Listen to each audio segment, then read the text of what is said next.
Hi, everybody. Welcome to the Pearl Jam podcast, album of record. And you only get so many episodes with a brand new Pearl Jam record. And we have a brand new Pearl Jam record. By the time you're hearing this, you're probably listening to a legal copy. Congratulations. Joining me, as always, is Andrew. And I'm just going to go ahead and say that Andrew's got kind of a personal essay or review that he's going to go with, and I'm just going to let him rock and roll first. Then we're going to have some discussion. So, Andrew, how's it going? Going pretty good. I'm a little disappointed, and for any YouTube watchers might notice I'm in a different location. And of course, I forgot to bring my normal podcasting camera and mic. So we're doing it old school with the MacBook video and the AirPods, but we'll get through. But it's a shame I had to resort to this for the what's probably my favorite episode we're going to do so far, but that's life. So, but yeah, I figured I would just start. I kind of wanted to just, rather than like go through a bunch of, minor points and then go with an overarching takeaway at the end, I kind of actually wanted to start big picture first and just jump right to the chase and tell everybody right up the front how I feel about this album. And I can say this with, no equivocation, no hyperbole, no qualifying. This is a great Pearl Jam album. When we found out that Pearl Jam was working with Andrew Watt on this album, I think, there were a couple different ways this could go.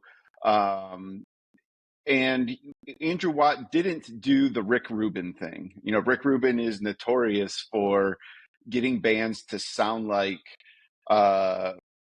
versions of their old selves, whether it be something like Metallica's Death Magnetic, he was trying to get them back to being that thrash garage band again. That's not what this album is. I think some people were confused a little bit by that, by some of the comments, when we heard Mike McCready say, this is the hardest we've rocked in a while. And Ed saying, this is our best work. And I think people hear that and took that to mean, this is a quote return to form.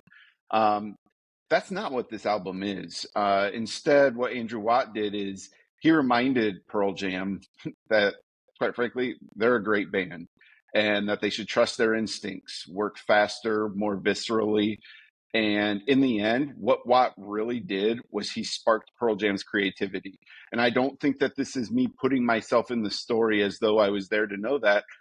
We've heard lots of interviews with the band members on this so far, and they've all talked about this, the way that Andrew Watt got them to get back to the feeling of just creating together in a room. This wasn't a bunch of people working on material that might as well be a solo album.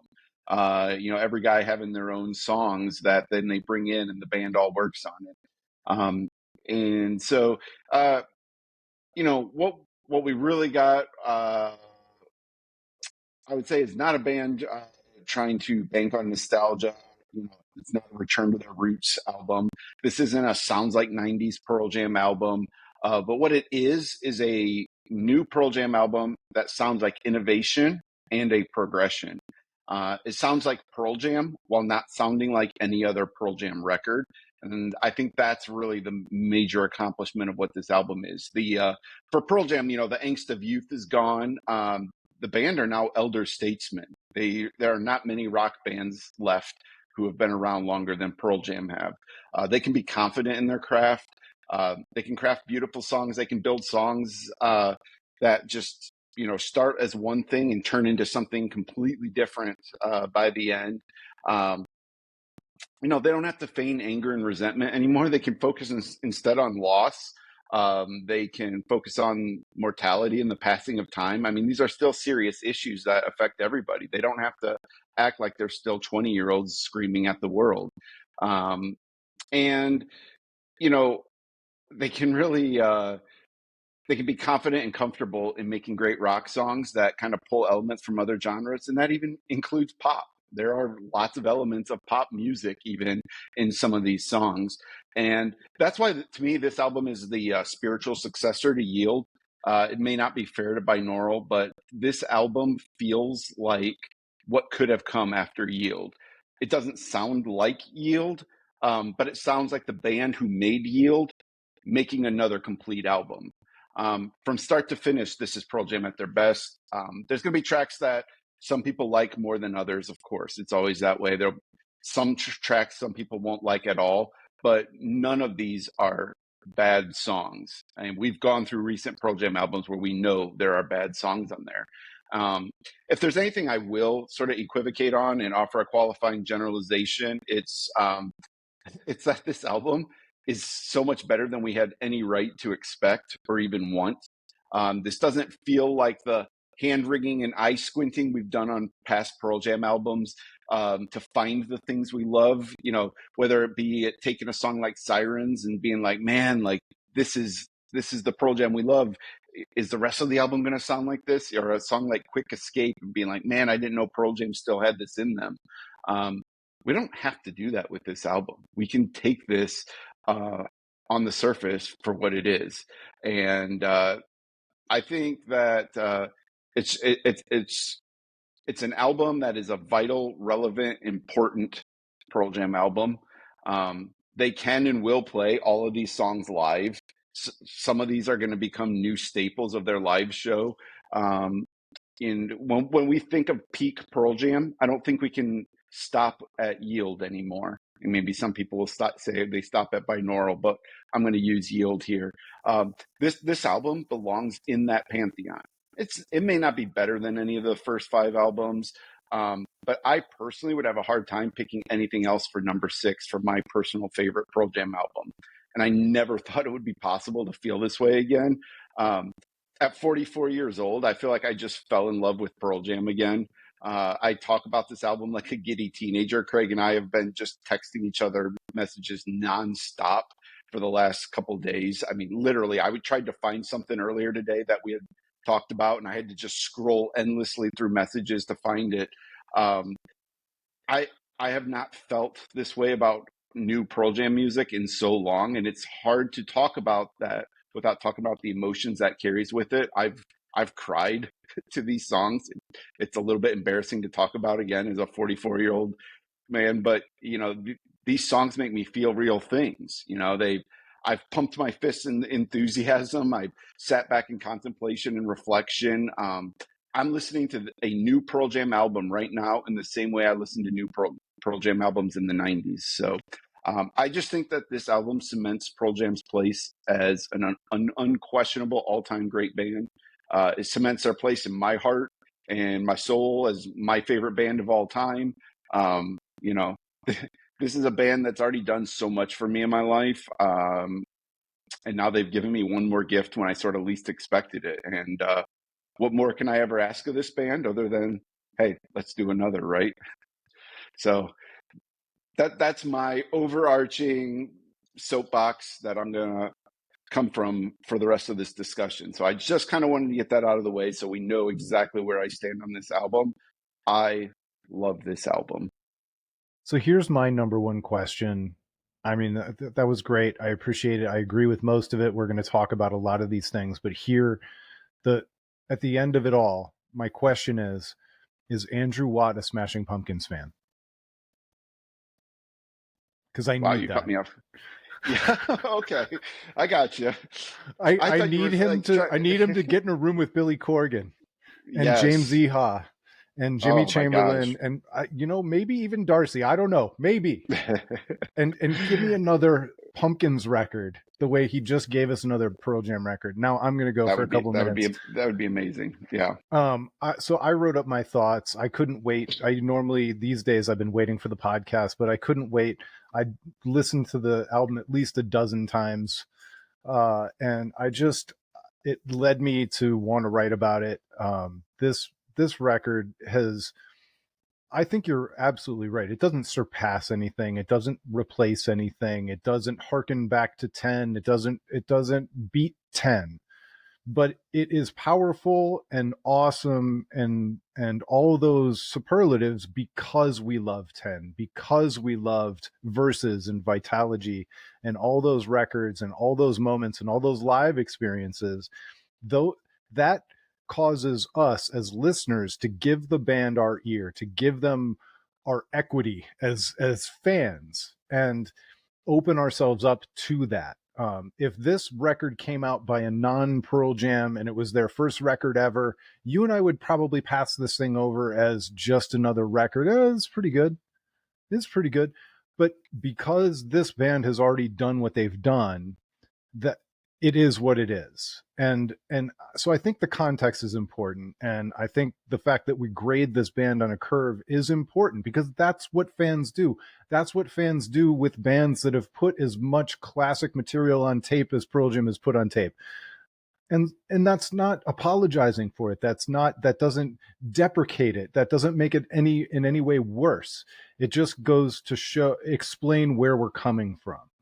I don't think you and I think that this is going to revolutionize radio and bring people back to alternative radio, or even create a whole horde of brand new Pearl Jam fans. I really don't think so. I think it could bring a lot of old Pearl Jam fans back to the table. And you know what? A lot of old Pearl Jam fans are still going to be grumpy about it, because it sounds shiny, it sounds compressed, it sounds modern. And I don't want to get too far into each individual song, but it does. It sounds compressed and modern, and that's going to bug some people. It's going to bug some people that they're going to play a few of these songs instead of a few songs from Versus and the live shows, and that's okay. That's okay. But in the end, I'm with you, man. This album is more than what we were owed as fans. It's more than we ever could have expected as fans from a band of their age in 2024. And I just feel really lucky to have it. That doesn't mean every song is perfect, and we're going to talk about it. There's some like misses or kind of head scratchers going on here. And so with that, let's get into it. Like, should we just go from 1 to 11? Start at the top. Sure, sure, we can do that. All right. So let's. I So will. go ahead. Can I talk real? Can we talk before we go song by song? Can we actually Yeah. talk about the compression thing a little bit, just real quick, because it's going to apply to all the songs. I think first of all, I think it's really hard for us to actually judge what these songs all really sound like, because so far we've pretty much only heard a compressed version, right? Like, oh, MP3s are by nature compressed. Um, we have not heard the lossless versions other than at the theater event where it was, you know, uh, But even analog. that one was Um, streamed, so I'm not sure. That one was streamed. well, that's a good point. That's a good point. So the theaters streamed it, yeah. But But my point is, I believe we've heard enough at this point to know just kind of the production level and value.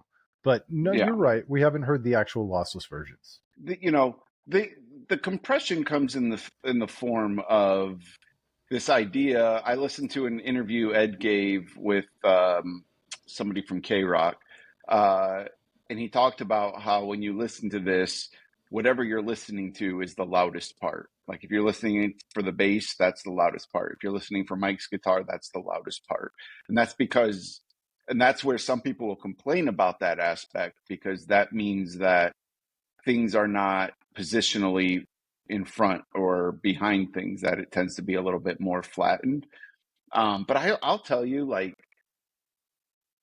I don't know if it was just, I mean, some of it's the Dolby Atmos mix that I listened to, but even listening to the lossy version that we have with headphones, like I still hear a crispness in the various instrumentation that wasn't present in some of the past mixes. Like the way they've mixed some of their albums in the past, a lot of Mike and Stone's parts were really mushy in the middle. And you can distinctly hear those guitar parts very cleanly. Well, and that's something that Stone said specifically about the mix and working with Andrew Watt, was that he has a way of pulling out different sounds and really mixing and mastering in such a way that everybody feels like they get a little bit of love. Where Hmm. a lot of times a record, I won't say records and not Pearl Jam records in specific, but records in general end up sounding a little bit monotonous or monotone in their production value because they pick a lane and they stick in that lane so that another band that we love like Cloud Nothings, it feels like entire records are in the same lane, and the amount of detail that would pick out a rhythm guitar in this section and a lead guitar in this section and the bass in this section and then the drums in this section, that is another level. And this record feels like, when Stone said that, I was like, oh yeah, I am hearing that. When I heard that in an interview and I went back and listened, I was like, he's right. At different sections, I can almost like on a stage with a spotlight, from an audio standpoint, you can feel or hear where the spotlight is. Yeah, no, that's very true. So, and the reason I wanted to just kind of address that is because I think, like, for some people, it's always going to just be a sin for a rock album to sound good. Like people, and that's it's fine. I'm not saying there's anything wrong with Real it. It's an records were aesthetic. recorded in a garage with two Yeah, mics.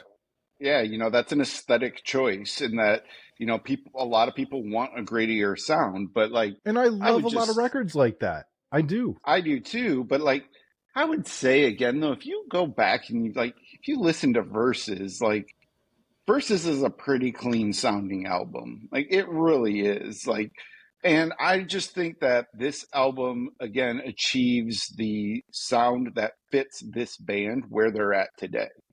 Again, they weren't trying to sound like 1994 Pearl Jam. They were trying to sound like the best they can sound in 2024, and from that standpoint, I think they succeeded, and I just wanted to defend the production of this a little bit because it's something you're going to hear a lot of, and I think a lot of it is because Andrew Watt has that reputation, so people come into it listening for it, and so when they hear it, there's a little bit of confirmation bias. Like, yep, see, it's Andrew Watt doing Andrew Watt things again. But I would argue that he was very fair to the band in the way that he put this sound together, and that everybody is represented in the way they should be represented on this album. Well, and you don't. First of all, I agree with you. You don't have to defend it to me, as you know. However, as Pearl Jam fans, we kind of need to eat our own too. I mean, we've seen a lot of bad takes. Kind of the kind of people who are not going to be satisfied unless they can pretend that they did 10 over again, or if this was Versus Part Two. Yeah, Wherever you stopped loving Pearl Jam, that's the record you want them to make again. Um, there's some people who will absolutely put this one above No Code because they didn't like that level of departure. And so that's the situation that we're dealing with as Pearl Jam fans. And those people exist in the audience that we share the audience space with them. So, for sure. um, Yeah. I just think, yeah, all those things have a time and and yes, place. I called them bad takes. I did. I did. I'm gatekeeping. I'm gatekeeping. So be it. So be it. So yeah. So we can go through this track by track. I just kind of wanted to get that out of the way. Um, and yeah, we can start with Scared of Fear. Um, you want to go first? No, you go first. Okay.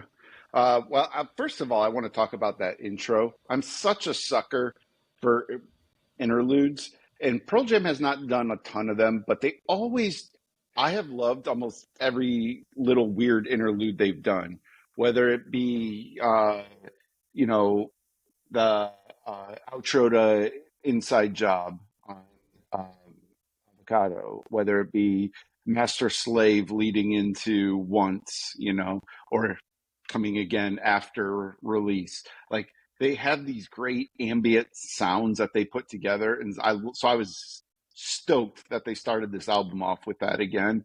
Then it kicks into Scared of Fear, and like I would say that this is a pure Stone Gossard riff.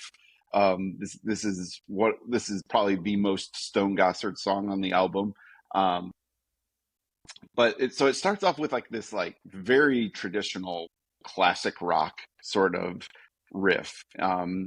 And I wasn't quite sure when this song started. I was like, I don't know how I feel about this. But then as soon as it went into that chorus, first of all, I love Ed's vocal melody in that chorus. I absolutely love it.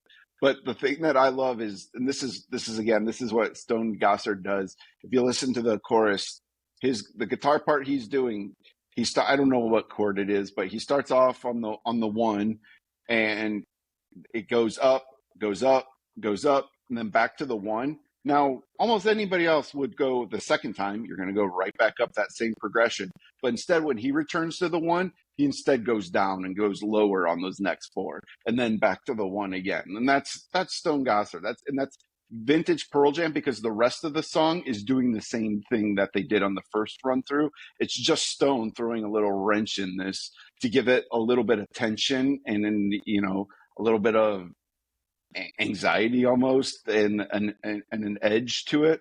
And so as soon as I heard that in the theater, I was like, oh my gosh, like this, we're in for something. Like they were on it. Like they have not wrote, I shouldn't say they, but Stone has not really written this way in quite a while. On Gigaton, the only song he was like the lead writer on was Buckle Up, which is this nice little acoustic number, but it wasn't a traditional Stone Gossard song. Well, and now we're going to jump out of the tracks again, because we've been reading interviews and listening to interviews, and we know things. And so what I've been picking up from hearing from all the band members is, number one, this is the most that they've written together in maybe 20 years. That's first of all. Second of all, when Ed convinced them to work with Andrew Watt, he said, "Hey, you're going to come to his studio. Just leave your instruments. Let's lean on his giant, cache of instruments that Yep. he's got in the studio." And so part of the gimmick of getting in the studio was I think probably making them uncomfortable, and taking away some of the security blankets and some of the things that they'd come to rely on. Um, Again, I lean on my own history as a musician, not because I'm comparing myself to Pearl Jam.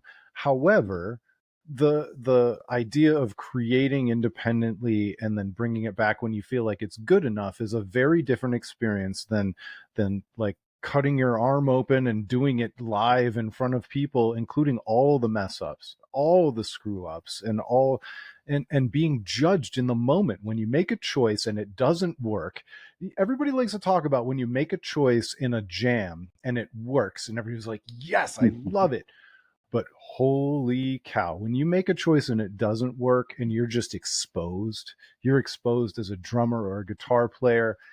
And we're talking about some of the greatest musicians in the world who allowed themselves to be exposed, not only to their core bandmates, but Andrew Watt. And I think that is something that they hadn't, it sounds like, based on their answers to the interviews. I'm trying not to project too much. It sounds like that's something that they hadn't done very much. No, yeah, I think you're spot on. Like we're hearing the band all say the same thing, so I don't think that this is them projecting either. I think that's a true sense of what they did, and I think you're probably right that, like, when suddenly, you know Mike doesn't have his same strat he's been playing for every Pearl Jam album. What is that, a 58 strat? I think he suddenly doesn't have that. He's playing Andrew Watt's guitars. He's gonna, first of all, rather than falling back to just what he's been doing with that guitar, he's falling back on his natural instincts that allowed him to become the lead guitarist that he is in the first place. And I think that's very true of Stone as well. I think it just, Stone coming in, I don't know that maybe Stone didn't even necessarily want it to be that he had moved away from that, because I watched that video interview he did, and he's downright giddy about the way he was allowed. He said he felt heard by Andrew Watt in a way he hasn't been felt heard by a Pearl Jam producer in a long time. That Andrew Watt allowed him to do the things that where, sort of his instincts wanted him to go. So that's a big deal, and I think that shines through in this song, and I think that's why it's such a powerful and effective opener for this album. Yeah, it's a good opener. It's a solid opening album song from Pearl Jam. I'm not sure that this is one of the ones that's going to break into the all-time catalog. I think it'll sound great on this tour. I would guess that they're going to play it on this tour. Who knows? I There's think better. if the, There's better to come. I actually think if there was, if they like bands still did late night shows, which I think maybe some still do, but like, I mean, I don't know the last time Pearl Jam has done a late night show, but I think this is a song they would absolutely play on Saturday Night Live if they were on it. So I'm a lot higher on this song, I think, than you are probably. I think it's a great song. I just when I say that, I'm thinking about how it would be. I'm kind of projecting how I think it will be received by the wider audience, even more I so got you. than just my own Yeah, personal opinion. but I Which think it brings would have us a good to energy as a live yeah, song. Yeah. which brings us to one that you and I think we agree on all the major points. I just happen to not like React Respond as much as you do. Hmm. Let me lead with the criticisms. Yep. Um, Absolutely. and this is something I forgot to say when it was my turn to talk about the record as a whole. Right, wrong, indifferent, fair or unfair. For me, Pearl Jam will always be a vocalist band. It will always be Eddie Vedder and then whatever else is happening. And I know everything else is important to make Eddie Vedder the best that he can be, but for me, it's the vocals first, and then everything else is second. Um, so React Respond is maybe my least favorite vocal, although it's also some of the most impressive. The one note he hits is like one of the most impressive Hmm. moments on the record, but Yeah. he kind of leans into this. I don't like the chorus. I think it's a very punk level chorus. I think this song, even though the instrumentation sounds nothing like the 1980s, I think stylistically it's like somewhere between Devo and late stage The Who. And it just ding ding ding ding ding ding ding ding. It sounds like I think I joked with you that there should be a montage with Yahoo Serious dancing while the Hmm. song is playing. If only there were synths in it. And but I like the song better than that. I'm kind of making fun of it just for fun, but I know you like the song a lot better than I do. Yeah, because for me, it just immediately reminded me of Queens of the Stone Age. So that was immediately as I was sitting in the theater at the first playthrough. As soon as this song played, I'm like, "Oh my God, this is what the people say!" Like off the last Queens of the Stone Age But I record. like when Queens does it. I just don't want Yeah, Pearl Jam to do it. because again, that's kind of Queen's bit. Like, and like I said to you, like Queens commit to the bit too when they get to the chorus. Like they're all in on that aesthetic. Whereas this chorus goes obviously a much different direction, and the song in general goes in a much different direction. But if you listen to the opening riffs of people and from Queens and then React Respond, you'll hear how much they sound very, very similar. To me, it's got like that.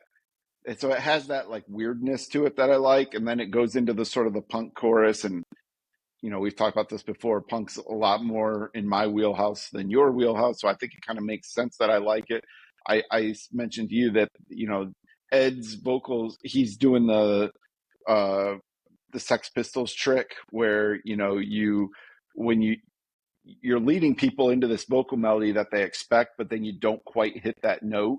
You're just slightly off that note, and then in that it creates like this weird tension because everybody knows what that vocal melody is that they're doing. Like Titus Andronicus is another one. Patrick Stickles is notorious for it. He does it all the time where you know what the vocal melody is that he's singing, but he's not actually singing that vocal melody. He's missing those notes. And that's kind of what happens in this chorus as well. So, but I like that tension, and I think you tend not to like it, that kind of tension as much. Well, and on Discord, I sent you the clip. It was 9 seconds of exactly what I didn't Yeah. like.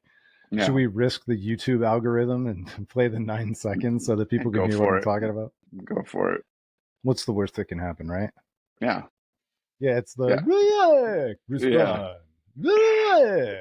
And I like His when Eddie sings. I like when he's melodic.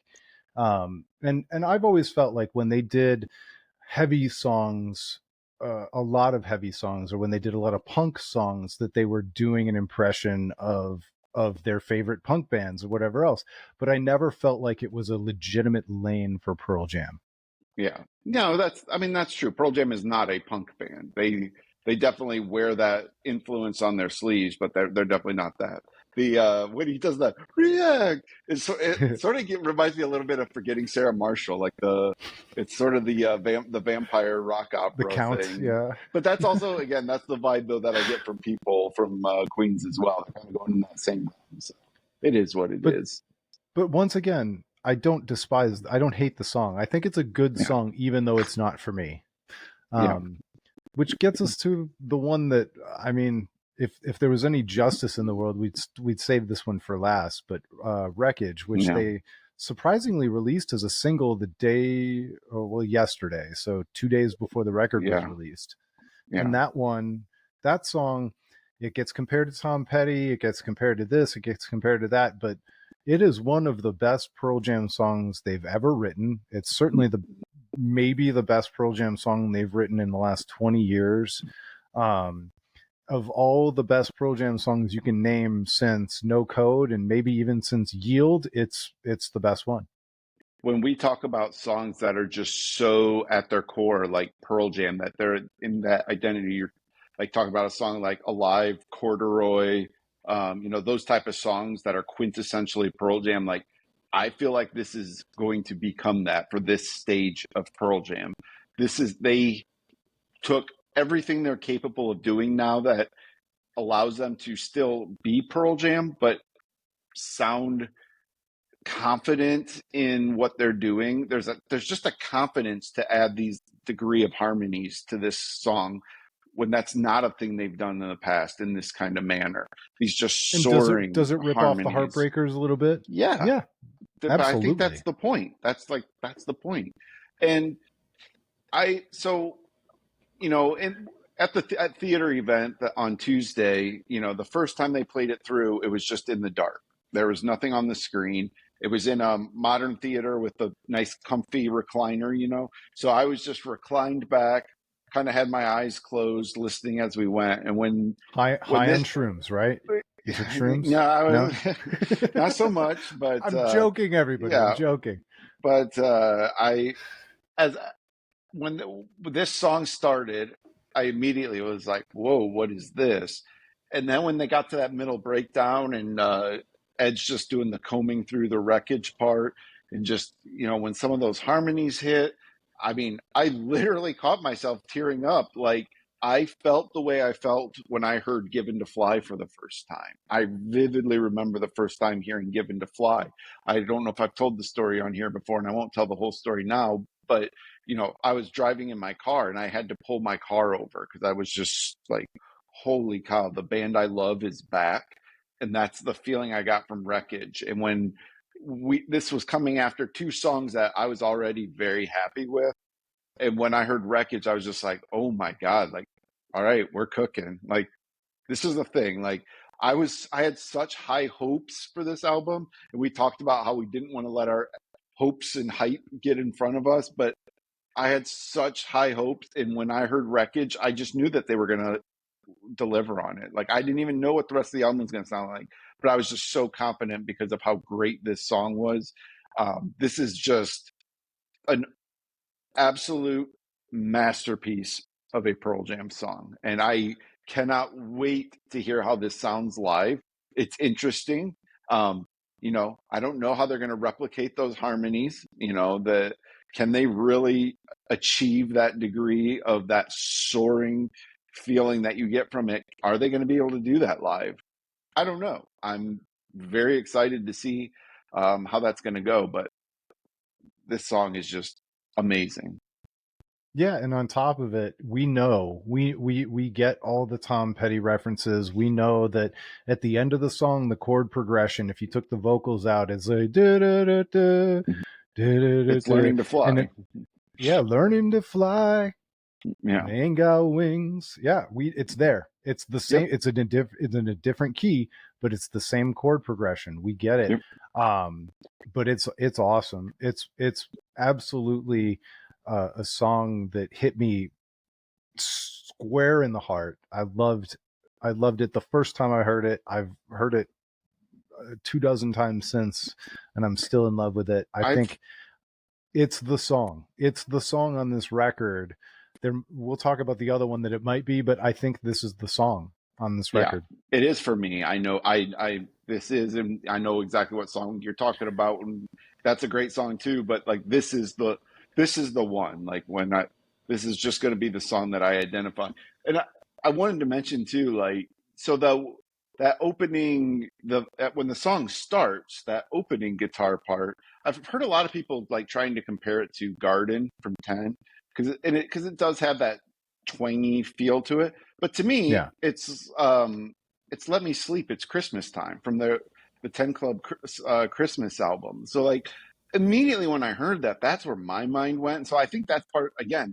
It put me immediately back in the headspace of being a teenager in my bedroom at my parents' house that I grew up in, listening to a new Pearl Jam song. You know, at that time it was Let Me Sleep. It's Christmas time, and here now it's on a new Pearl Jam song. But the best part is, as the song progresses, that part becomes more and more diminished. And by the time you get to what Craig was mentioning, the learning to fly part, you don't even that part you can't even hear anymore. It's the song has completely transitioned into something else, and that's just it's just great songwriting. Like they just hit these sensibilities with these songs that take you on journeys, and that's to me that's where when I heard Andrew Watt mention like elements of Soundgarden and Temple of the Dog in this album, it's not like literal like again maybe Waiting for Stevie has we'll get there, has some elements of sounding like Soundgarden, but I think that's really what he means. The way Soundgarden would write songs that like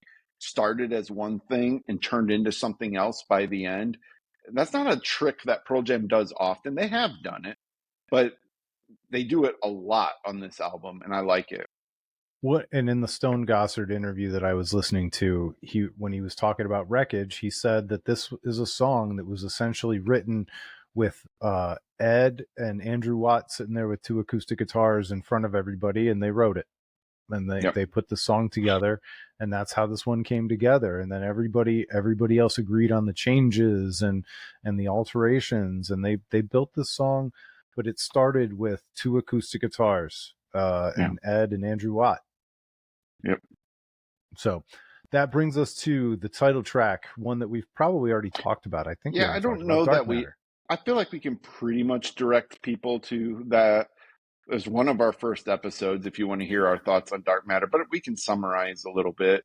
Uh, Yeah, let me just say this. So one of the things that I read it in Stephen Hyden's review, and he's somebody who wrote a Pearl Jam book called yep, The Long Road.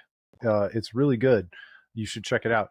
But one of the things that he noticed in his review, and it's something that you and I have talked about as well, is that sometimes when Pearl Jam goes heavy, they're they're trying to sound like somebody else. And I said it about the punk thing too. Um, but Dark Matter is a heavy song where Pearl Jam is not ceding to sounding like anybody else. It's a heavy song or a fast song or a mildly heavy song that actually pays homage to themselves without yep, ripping themselves off. Like this yep. sounds nothing like Animal, nothing like Go, but it is the same band that brought you those heavier songs. I hear people try to say, well, dark matter is the most like animal. It's like, and I mean, I think what they really mean, because this doesn't sound like animal. Go put animal, listen to dark matter and then go put animal on. They do not sound alike. But No, again, this is something I mentioned in my opening thing. It's not about sounding like these old, and I know it's a natural thing that we all do it as music fans. When a band's been around for a while, you try to say, well, what does it sound like? It's not about what it sounds like. It's what does it feel like? And to me, dark matter doesn't sound like animal, but it feels a little bit like animal. And certainly in the context of this album, whereas, Animal obviously is the second track, and here it's the fourth track, but I feel like it's doing the same kind of heavy lift that it's doing early in the album, giving it that jolt that's going to carry through what's coming after it. And and it was Daughter, it was what was after Animal before, and we're going to get to Won't Tell, but I think that they wanted that punch of dark matter up in front of Won't Tell.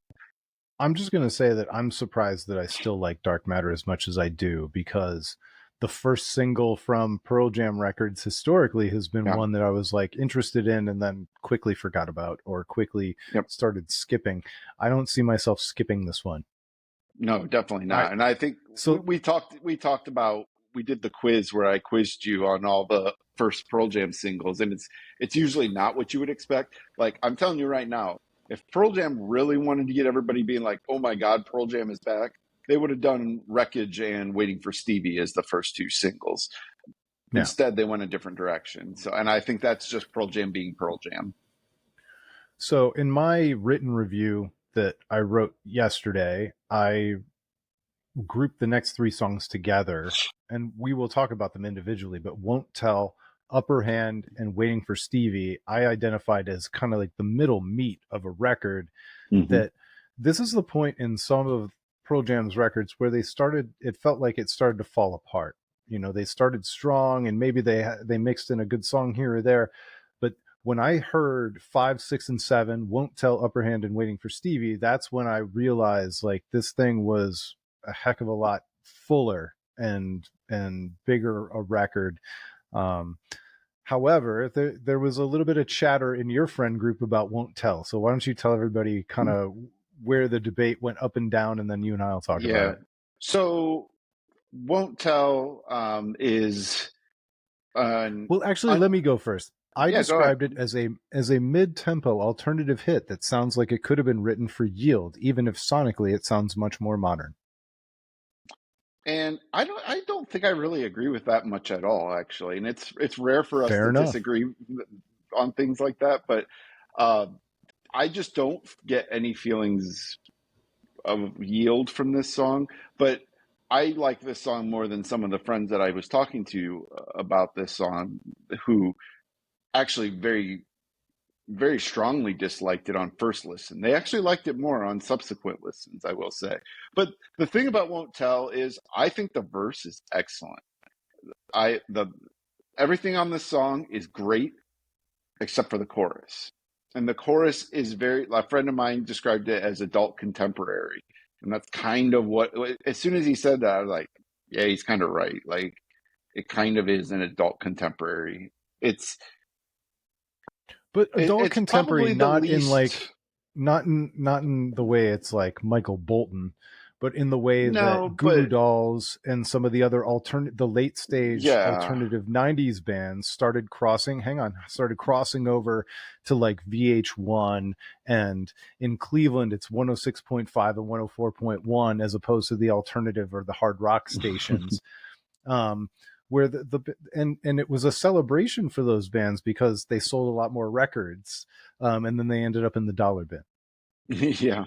No, I just think that it is that, but I think this is the song that to me feels the least like Pearl Jam. It To me it feels like a different band a little bit, which there's nothing particularly wrong with that. Like, I'm just like, if this is my least favorite song on the album, like this is this is still so much better than my least favorite songs on any of the past 4 or 5 Pearl Jam albums. Like, I I don't want to sit here and like make it sound like I hate this song, because I don't. I do have some friends who hated it on first listen, but I think this is proven to be one of the more divisive songs on this. But I will tell you, in the theater, like, it got really loud applause when this song ended. So people in the theater liked it a lot. So take that for what it's Well, worth. and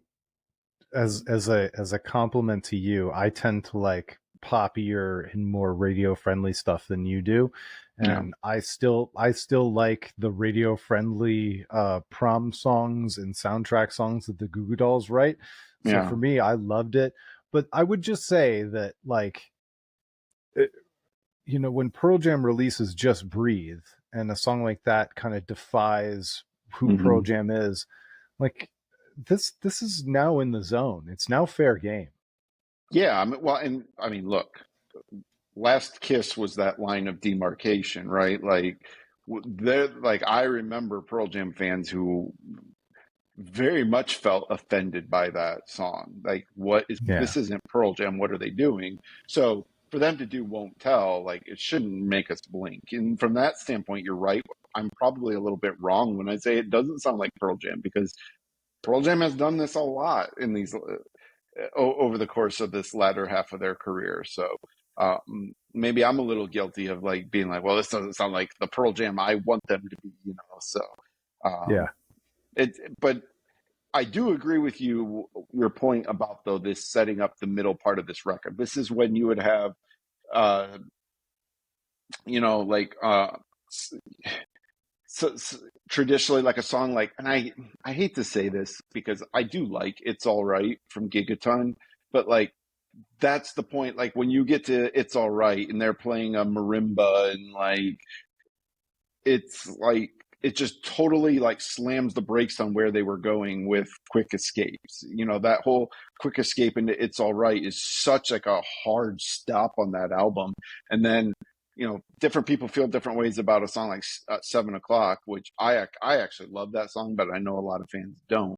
But then it leads into that middle section of Gigaton, which is a bit of a grind to get through. I've been listening to Gigaton a lot recently just to kind of remind myself what I liked about it. And I'm finding myself Let me get to remembering. retrograde. Let me get to retrograde. Yeah. So this is where, you know, "Won't Tell" doesn't do that. It's not a hard stop on this album. It definitely carries you through.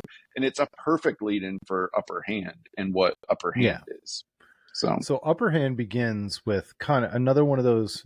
I don't know if it's an interlude or a lead in, but it just sounds like the Edge is playing with all his delay pedals. I love the sound. I love how it leads in, and then I love how it completely departs from that into yep. the opening riffs of the chorus and the pre-chorus and all that kind of stuff. And then later on, my favorite part of Upper Hand is the guitar solo, which is it's Mm-hmm. melodic like a Pink Floyd guitar solo. It's it it's not too busy. It serves the song. It hits all. I can't believe I'm going to say this. It hits all the right notes, Andrew. Yes, it does. It hits. Um, but no, it really does, like literally and figuratively, in ways that we probably haven't heard Mike McCready playing this loose and this Yeah. creative and this free in a long time. And not free in like I'm gonna noodle and I'm gonna shred and I'm gonna, but in a way that was just It's gut musical. wrenching in the best It, possible ways. it's musical. Like, so that's when Mike's at his best, you know. Um, Mike is an unbelievable lead guitar player.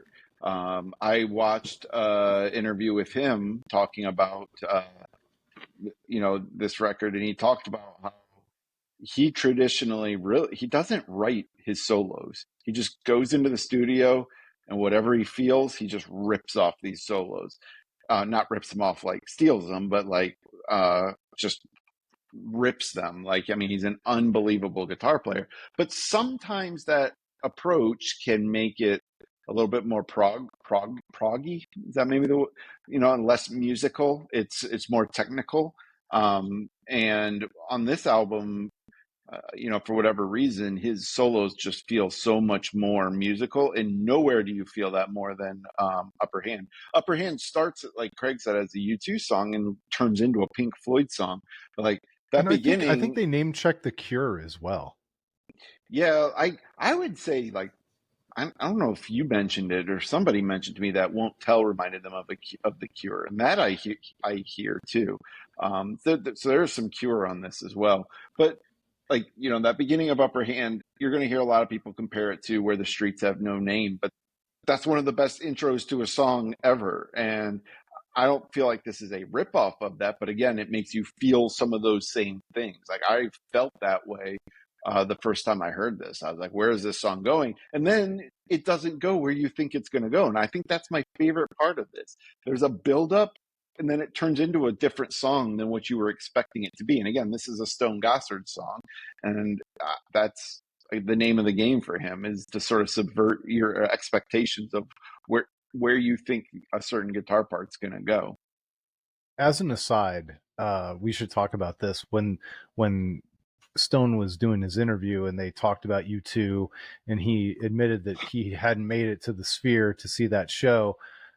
He also said that he can't imagine Pearl Jam doing a show in the Sphere because it doesn't really play to their ability to. Those shows need to be scripted. If you're going to Yes. play to a giant video performance on the inside of a Sphere, you got to be buttoned up. You got to play to the click. You got to play to the track. You got to play to the video. It should be interesting though to see if that changes after Fish does it, because Fish is going to head into the Sphere here soon, and I can't imagine they're going to play a buttoned-up show to a click and a video track. So we'll see. I appreciate though this sentiment from Stone because, I and do too. we just talked this week, I think, about 9 Inch Nails, and I was talking about the Lights in the Sky tour when Trent had the most elaborate stage setup 9 Inch Nails has ever done. I mean, it was this giant wall, this LED wall that they could do all kinds of tricks with.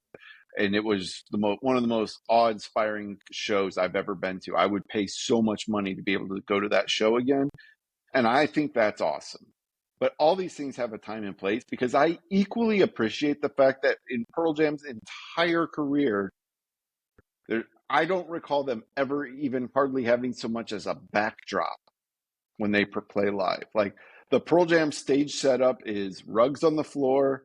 You have your amps. Jeff's got his starting lineups on there. You've got a few there's been like bats and like different things to set in the mood, different props that they use. But there's no gimmicks. It's not a showcase extravaganza. It's let's let the music do the talking. It's all about the music when they play live, and that's why they're considered one of the best live bands in the world. So I understood where Stone was coming from. That for him, yeah, like not a lot of interest in playing the Sphere because that's not a Pearl Jam show. But sometimes it's good to get outside of your comfort zone. So I would say that to Stone. Maybe something to think about. Like you don't have to always play that way, but maybe worth giving it a shot. Well, and I would like to see them. I would like to see anybody in the Sphere. I would especially like to see. And I would like to see Pearl Jam in the Sphere, and if they could find a way to do it in their loose playing style, I'd be all for it. Um, so anyway, yeah. What else do we need to say about Upper Hand? I feel like I dragged us off the reservation there.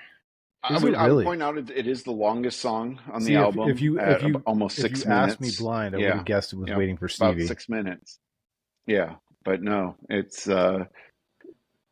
it's Upper Hand, and it does not feel that All right, way. But so that brings us to the other candidate for best song on the record, and a lot of Pearl Jam fans have already identified this one as their favorite by a long shot. Waiting for Stevie. I'm going to let you go first on this one because I'm jealous that you got to hear it in the theater twice, and I yeah, don't. I'm jealous you got to hear it with the yeah. visualizations. I should mention, like, I don't, because I haven't talked about this. Like, the cool thing about the whole theater thing was, the first time they played through, when they did it in the dark. So, because I was just kind of reclined back, had my eyes closed, I really experienced the Atmos surround sound. Like, it felt like I was reclined in a chair in the middle of a room and nobody else was in the room except Pearl Jam, who lined up in a circle around me. Like the drums felt in front, like so I felt like Matt was there. Ed also felt from the front, but I strongly felt uh, Mike to the left. Jeff was slightly in the back. Stone was on the right. At one point, I actually turned my head because I thought somebody was actually playing a tambourine right behind my ear. That's how precise that surround mix was. And so that was really cool to get to experience. And then and especially for Waiting for Stevie, when that opening riff plays, and it was just like, it's so familiar without being specific. It's not like you're going to hear this and say, oh, this sounds like that song, but like it is a strong Soundgarden vibe. Like that riff is a kind of riff that Soundgarden would absolutely play. And oh my God, did they let Matt Cameron cook on this song? I mean, Matt Cameron's great on this whole album. It's the first time this album is the first album I have felt like Matt felt like the drummer in Pearl Jam and not a guy filling in for the drummer in Pearl Jam. I know You're not not going to everybody hear any agrees with me arguments on from that me. take, but I played drums it as a kid. That was one of the things, other than Eddie Vedder, that's one of the things I focused in on. I know that apparently Dave Abraziz is a giant, giant a-hole, but dude was my favorite drummer stylistically by a long shot. And I love Matt Cameron. I really do. yes. They're lucky I stuck around through Jack Irons, who I also like as a Mm-hmm. person, but as a drummer is muddy and slow and deliberate. But he also gives Like us I things said, they're like lucky I in my stuck through tree Jack that like Irons. No, if there's I'm being a like jerk, but he you know. I mean that's a song that Yeah. like Matt Cameron has talked about. Like he still struggles to play that because it's such a weird piece of drumming. Jack definitely like brought a different element to Pearl Jam, and I do think he's key to Pearl Jam still being here. But we don't need to dive deep into Jack Irons right now. I'll just say like I nobody is going to dispute that Matt Cameron is a better drummer than Dave A. Just in Yeah, general, like when you're listing who's so the are the best two drummers drummers, who've played Matt with Cameron is the Primus. better But drummer. that's not the like that's not what we're talking about. Yeah. But right, but like the when it came to who fit Pearl Jam the best, I've always felt like it was Dave. Like I I just something about the way he would play specifically around like I always felt like he was like playing with space around Mike's leads in a way that the other drummers don't. I mean Matt has come in and like a lot of times again because he's essentially playing the role of a fill-in for especially when he first started that a lot of the songs Well, were he's just let kind me of tell you what it keeping is. the So beat, right? Like he's not Dave used, and because I copied him. I mean, he was when I started to play drums and I learned to play drums. Dave was the drummer of Pearl Jam. So between him and Jimmy Chamberlain, I was doing everything I could, poorly, mind you, because I'm not that great of a drummer, to play like those guys. But I was copying all those little ghost notes on the hi hats and the little flourishes and all those little extra notes that if they weren't there, it would be okay. But you could hear them because they accented everything on like a hi hat or on a ride or an extra crash. Those little things, those were the little flourishes that Dave A brought to the band. And Matt Cameron, who is a better drummer, doesn't play the same way. He just doesn't. Mhm. Yeah. Yeah. So, but on this album, they really did create that space for Matt to play the way he wants to play. And I think that's another thing that I love about this album. But I have totally buried the lead here. Like, we cannot talk about Waiting No, for Stevie without talking about Ed's performance on this song. I mean, Ed is awesome on this whole album. It's unbelievable when you go back and you listen to how thin Ed's voice sounded on some of the last couple of Pearl Jam albums and just how it's the writing alive his too. voice It's the sounds vocal again. melody writing. It's unbelievable. And and it's a vocal melody as well. And nowhere is that more evident on this album for me than Waiting for Stevie. Like this is Eddie Vedder. Like if you want to say anything is vintage on this album, like this is vintage Eddie Vedder on Waiting for Stevie. I mean, I cannot get over that vocal performance that he delivers on this. And then, so you go through the song, you get to the middle part. It's got a nice little bridge section. Yeah, You hit the yeah. yeah, So you hit the the song drops you out want to talk except about for this just part? the guitar riff and the bass line at about 2 minutes and 30 seconds, and then Matt Cameron Yep. machine guns Pearl Jam back into this song for Unbelievable. one of the most triumphant, anthemic, stadium filling finishes the band has done in their entire career. Sorry, am I overstating it? Yep. Thank you. No, you're not, because that's the thing. And when the way Andrew Watt described it was he said the way he views Pearl Jam is when if they're doing it right, you have Matt Cameron delivering these fills that suddenly the rest of the band is just white knuckling it, hanging on for dear life as they get brought back to the beat. And Can that's you imagine a drummer exactly who what makes they nailed Jeff on that Ament section. white knuckle And then it just anything? I drops. love it. I love it. Exactly. It's unbelievable. And then it just drops into it's like it just sort of does this weird little shift, and then it's like Mike McCready just steps forward and Mike just unloads on the outro to this song. I mean the whole band just nails that outro, but like this is where the Temple of the Dog comparisons have come in. Like this is the reach down solo of this album. This is Alive Part 2. Like this is ending the song with 2 minutes of no singing, just the band just So in my written jamming review, I and Mike said that McCready in bringing us live, when home. And if and when, let's just say when they play Stevie and it goes for 8 or 9 minutes, nobody's going to be upset. It's going to be awesome. Yeah, you're not going to feel it. Nah. Because that's exactly what they did with Alive. Like Alive is twice as long live as it is on the album, and Yep. it's a long song on the album, but like they can stretch that thing out as long as they want to. I truly view this as Alive Part 2. And Like so, that's what's the what this song backstory in is. this one? Like Andrew Watt and Eddie Vedder were together, and they were literally waiting for Stevie Wonder. So yeah, so this is where this is friends don't let friends use working Thank you. titles for album titles. This is a working title, clearly. Uh, this is so yes, the story is they were working on Earthling, and So hang on. they So at one point like they had gotten Earthling was Stuart Eddie Copeland to Vedder's play solo record that he drums, made with Andrew Chad Watt. Smith, Eddie, you know. I'm Yep, just going to assume that at was least kind a of couple the of people first don't time know what we're working with talking about. Andrew, and they were originally. You're probably right. I do that a lot, and uh, so like originally I forget what he said they were going to call it, but like basically it was going to be a gimmick of them getting all the best drummers in the world. Like so they had gotten like Stuart Copeland, Chad Smith, Matt Cameron, a couple other drummers who I don't even remember right now. And then they're like, well, we got to get Stevie Wonder, and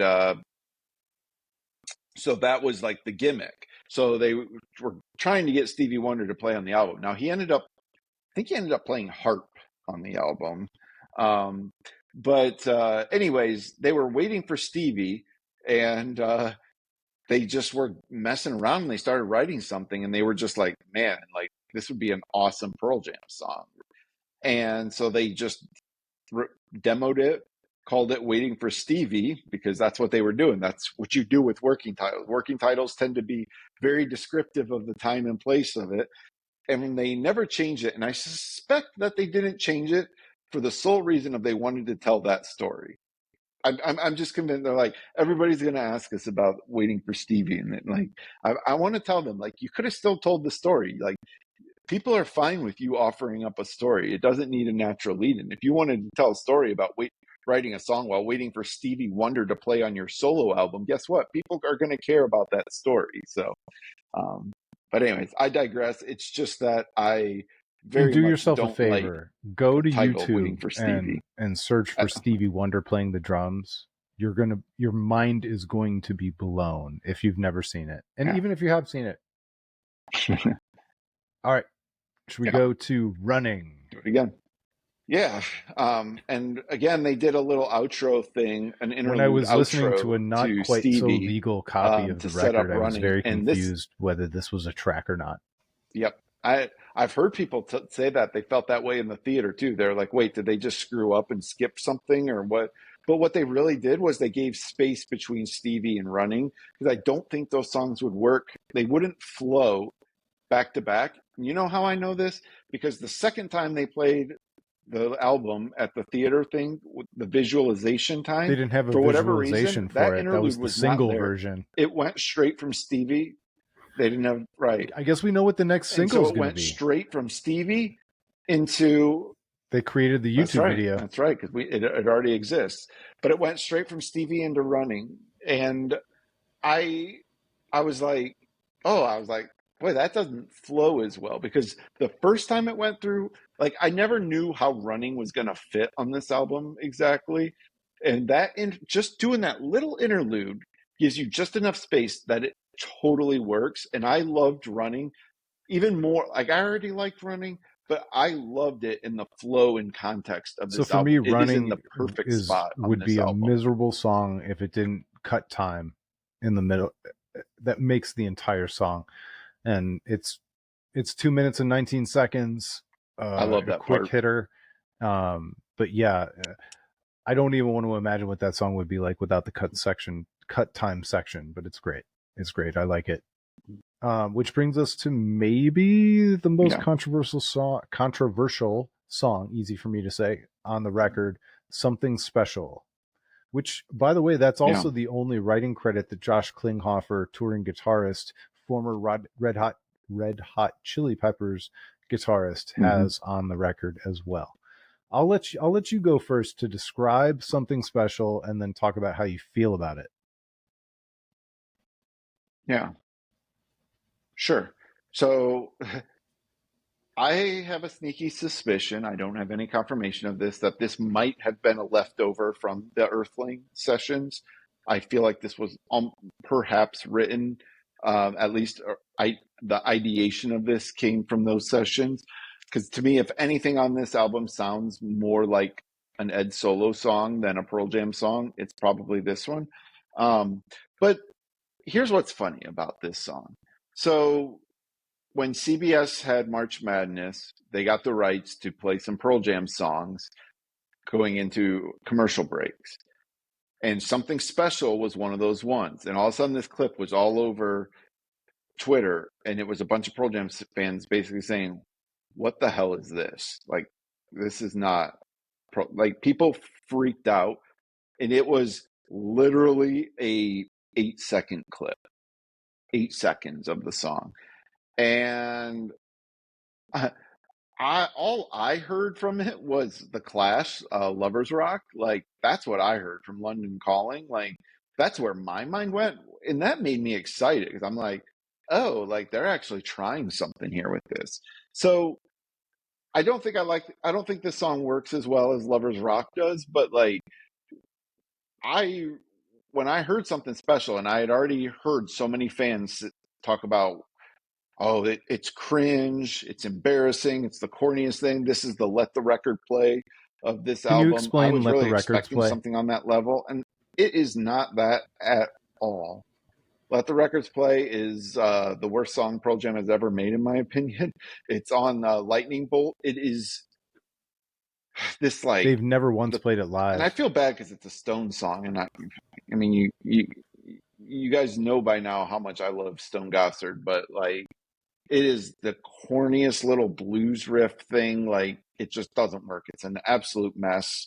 Um, if you ever hear, like, there is a clip on YouTube of Stone just playing the part by himself, and when you hear that, you're like, oh, there was an idea to a song there. I get why he thought that this was a song. It's just that they didn't put the effort in to actually make it a song. They instead just all played along to what that original idea, and just it's such a lazy feeling song. So, um, but I would say Something Special, to me is not anywhere near that. Like Something Special is a good song. It's a sweet song. It's a song like, yes, the lyrics are on the nose, little cheesy. It's parents telling their daughters how much they love them. It's a good Um, song in the way you that you know, can but like it's the a good song is song not in the bad. way that you can You don't have identify to a good skip this song when you song. hear it come out of Yeah. Nashville by professional songwriters, and you almost don't care who performs it. It could be performed by Hmm. uh, three different starlets in Nashville or two dudes with scraggly beards, and it would be that kind of a song. It probably Yeah. doesn't belong in this record. It's probably not really. It probably doesn't belong on a Pearl Jam record, but the quality of the songwriting, the quality of the song just like I can listen to the Beyonce record, which I don't like, and identify the good songs on that, Mhm. I can identify the fact that this is a quality, well written song, even if I kind of don't think it probably belongs in this record. I'll I'll tell you this much too. Again, when the type of fans who are going to a movie theater to listen to an album 3 days early are already predisposed to like Pearl Jam, obviously. So take this with a grain of salt, but like you could kind of gauge which songs the fans were more enthusiastic about because they were cheering after every song, and certain songs would be more energetic or enthusiastic than some of the other ones. But after Upper Hand, a girl who was sitting behind me said, "That's my favorite song so far." And I thought to myself, like, okay, like I liked Wreckage more, but I get it. Like Upper Hand was a cool song. After Something Special was over, she said, "Never mind, that's my favorite song." And another fan was like, "Yeah, mine too." Um, the fans actually received that really well in the Were you theater. in Um, Columbus? Because it Columbus might as well sounded be the deep good south as in far as that country theater. music Like, goes. A little there Columbus, you Ohio go. slander for you. So yeah, I was in Columbus for it. Yeah, I was in Columbus for it, but yeah, no. So like, I just think that it's fine for what it is. It's gonna always be one of my least favorite songs on the album, but like, it's fine. I will not skip this song when I listen to Dark Matter. Like, I have no Well, and inclination to skip spoiler this alert, song. I I don't can think there listen are to any this song. It's skippable fine. songs on there's none that I need to skip on this record. Which brings us No, to Got to Give, no, which honestly, like, I'm no. not going to skip it, but we should go quickly because we've got some place to get to. You know what I mean? Like, that's the way I feel about Got to Give. So this is another one we probably disagree a little bit on. I actually think that this is an overlooked song. I think it's underrated by just listening to the way people talk about it. I think it's a much better song than the way, like, when I see people's ratings. Like, I view this as sort of the In Hiding of this album. So again, if we're making the comparisons to Yield, yes, I know Push Me Pull Me comes in between, but In Hiding serves as the lead up to the end of the album, and all those yesterdays. I think Got to Give is the perfect setup song for Setting Sun. And I just think it works so well on that, which again, maybe that's an indictment I of the think it's a song to very say good that it song. doesn't stand on its own merits, but I I yeah, it's just that there's so many good songs on this album. Like, you get to the point, you're just like, well, I don't know. It's not going to compare to Wreckage. It's not going to compare to Upper Hand, Waiting for Stevie. Scared for me, Scared of Fear, I think is much better. Like, it's not going to compare to those songs. So how you much can how only much would talk you about love this? You're everything going so to hate me much, I for this, but guess. how much would you love this record if React Respond and Something Special were B sides? So I just could not. I would not take React Respond off of this. I wouldn't mind if Something Yeah. Special was not on the album. I'm not heartbroken, but I, I I stand so with React again, I Respond. like it. So I think it sticks out though. I think it sticks out a bit like a sore thumb. So, and yeah, again, okay. I think we kind of gave short shrift to Got to Give, but it's a good song. It is. Yeah. That's why it's overlooked, Because and we'll just let it the be band overlooked, ends the even by record us. with Setting Sun. One of the tropes that you and I talk about is great albums have great endings. I wasn't convinced right away as this one started that it was going to be a great song, but as it builds, this one builds and it goes and it keeps going, and all of a sudden I'm like halfway through it and I'm like, I think this might be one of the best ending songs Pearl Jam's done in their career. I said to you that when I got home from the theater, I said, Setting Stun can be in the conversation as the best Pearl Jam Second best closing release, but that's fine. album closer of all time. I said it's not. Yeah. I I said it's not. I said it's not. But I said it can make an argument. It deserves a seat at the table to have its argument heard. And that's an incredible thing to talk about. Now, uh, to be fair, they have done so many clunkers for album closers in recent years. Like, The End, it's a it's a pretty song, but like It's not a good, inspiring album closer. River Cross, like, again, I like the spirit of the song and what it stands for, what it means, but like as an album closer, it's a little bit of a clunker and it doesn't inspire me to run it back again, you know. And with with Setting Sun, like I was with you when it first started. It had a little It was a bit little of too that busy, a little the bit end vibe to it, whatever. like yeah. And the vocal melody felt very late era Pearl Jam album closer at first. And so I was with you. I was like, oh, this, and like you said, it just builds and keeps building and keeps building. And I love the crescendo at the end. And then it just goes out with just the simple acoustic guitar, that nice, crisp, singular acoustic guitar. And it just leaves you perfectly wanting to hit play again. And I can't tell you how many times already I've listened to this whole album, get to the end, and like, all right, we're listening to this again. Because you just, it's the hallmark of a great closing song. And that's Setting Sun absolutely nails that aspect. It's just the perfect album closer for this. And it's, again, like, you just talk about the emotions of it. Like when we got to that point on my first listen, and it was just like, it was almost hard to even take it all in. It was just like, I don't know what I just experienced. Like, what was that? Like, not talking about that song, that album. Like, what on earth did I just listen to? Like, not in a bad way, in a like, how on earth did we get this kind of a Pearl Jam album delivered? Uh, and Setting Sun just could not be a more perfect All right, before we cherry on get top to our Jerry to Springer that final album. thoughts, um, let me ask this question, and I think I know the answer, and it's not a big deal. But I'm not a professional music reviewer. I'm not a professional music critic, but I've been doing this a long time. I've been writing about music on the internet for over 20 years now, and there are some reviews where I was super, super duper excited and in love with something, only to come back later and go, hey, I think I was prisoner of the moment. I think I was lost in the woods, and I can no longer feel the way I felt about that record. It was jarring and surprising and entertaining and interesting in the moment, but it didn't have legs. Most notably, I bring up one of our favorite bands, Deaf Heaven. I don't know that I stand by my review of Infinite Granite, which was their departure from black metal screaming into like singing and whatever else. I don't feel the way I feel about that record the way I did the day I Mm-hmm. wrote that thing. And I won't say I'm embarrassed by it, but I think about it.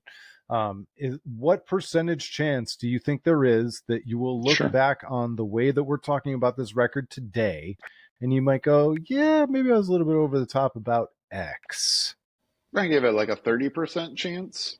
Um, and only, I don't think I've ever been this over the top excited about a new Pearl Jam album recently, but like, I remember when Gigaton came out, and I felt pretty confident in saying like that was my favorite album since Binaural. And I don't think I feel that way today. I think I would still put Avocado above Gigaton. I remember when Lightning Bolt came out and hearing like a song like My Father's Son and like Yellow Moon and Infallible, like it felt like they were doing something different and sort of unique. And I was very excited by that. And I said, this is Pearl Jam coming out of their shell. I can't tell you the last time I listened to Lightning Bolt. Like it's not one I go back to very frequently. So there's some red flags there. But I will say, I can only say that I know that the feeling I got from this is different from those, because those was, when I would talk about those, it was me talking from my head. Like all my feelings on this album are coming from my heart. Like this makes me feel emotions about Pearl Jam that I haven't felt in a long time. And this is not a departure album for them like Infinite Granite. This isn't them trying something new. This was them, again, rediscovering their creative spark, like understanding what they do at their best and saying there's nothing wrong with us just giving into that and doing what we do best. Let's be a confident rock band, an established rock band. Let's just make the best rock album that we can as Pearl All right. Jam. And I think that's what I'm they going to did. finish with my final thoughts, but I want to give you a chance to. Oh, What I'm with what you. was I it? What was agree your 100. percentage? I agree. I was going to say 100%. I agree completely. I think my percentage is even lower than 30. But your point about it not being a departure, but leaning into them being their authentic selves, even if it's the 2024 version of their authentic selves. This sound the reason why this hits us in the soul Yeah. is that it sounds like a Pearl Jam record, and for my money, it begins and it ends with Eddie Vedder and his vocals and his vocal melodies. Yes, all the other stuff is great, and I hate to just like wash it away, but for me, if those vocal melodies aren't there, it's not my favorite Pearl Jam. This is why I love Sirens. This is why I love Amongst the Waves. I love the big anthemic stadium filling songs, and this one has vocal melodies that will I don't know that there's a lot of sing-alongs here, but this one has a lot of stadium filling anthemic vocal lines. It's not the sing-alongs, but the fist pumps are there. Like that's what this album has. I think we've probably done Ed a bit of a disservice tonight. We probably really haven't talked enough about how good Ed sounds on this album, and you're And right. probably That's Andrew Watt hasn't hugely made more important of an to impact Pearl on Jam sounding any like Pearl part of Jam. Pearl Jam more from the solo record Earthling. That's something you and I noticed. Nobody knows because we didn't have a podcast then, but we were talking about his vocal work on Earthling and and so that was, I think that was the nature of why we were so excited when we found out that Andrew Watt was working on the Pearl Jam record, because we were going to get the best version of Eddie Vedder. And you can't have the best version of Pearl Jam without the best version of Eddie Vedder. He's the Yeah. starting quarterback. He's the starting pitcher. Make the comparison you want. Without the lead singer, none of the rest of it works. We learned that in Almost Famous. I'm only the lead singer. Yeah, that's right. Yeah, no, that's all spot on, and I do think it's just my sort of final thoughts on this is this feels like a culmination of something I've felt building inside that I've wanted to believe for so long, but was scared to allow myself to really believe that this could be happening. But it started with a couple things. One was listening to the Gigaton tour bootlegs, the official bootlegs, and hearing Josh playing with Pearl Jam, Josh Klinghoffer playing with Pearl Jam. I loved the energy he gave their live show. The Gigaton live tour was the best Pearl Jam had sounded live in forever. So that was like the first thing I noticed. I was like, there's okay, you sort of bank that. There's something interesting going on there. And then the second thing is what you just touched on, Earthling. Um, when I heard that solo album, and even like the first single off of it, which the title of that song escapes me now, but it was that super Tom Petty sounding song.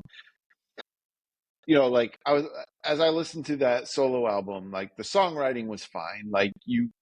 It was clear, like compared to ukulele songs in the Into the Wild soundtrack where Ed was doing you know, was Stone mentioned in the one interview when Stone said like, when left to our own devices, we tend to start writing very myopically, and that's very true of Stone, but it's also very true of Ed, especially like when left to his own devices.